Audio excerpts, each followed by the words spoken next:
one is fragmentation of media. We find that across, I mean, it's well documented. There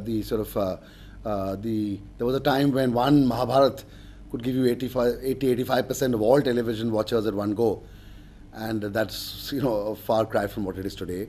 And not just that, I think there are different media springing up.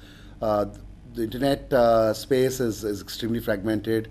More and more young people of the kind a lot of marketers want to reach, young urban consumers are not just consuming many more media in little bits, but also, and that brings us to the second challenge, there's a far higher degree of attention deficit out there. And I think people, zapping away from, television ads to using the internet in a highly focused way, completely unwilling to be distracted by commercial messaging and banner ads or whatever.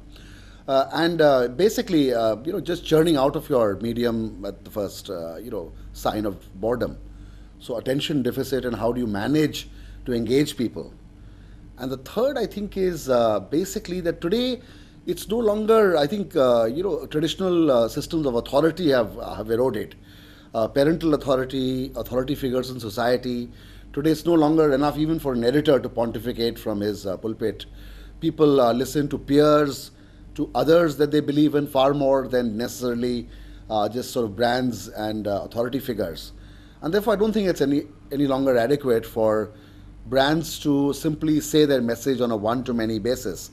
They need to be progressively thinking of their marketing as creation of platforms where different consumers come together and engage with each other and with the brand. So I think it's the simplistic style that worked till maybe just a few years ago. You produce a television commercial twice a year and you beam it to vast hordes of people.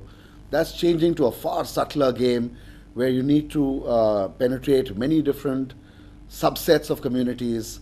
You need to hold their attention, and you need to give them a place within the communication.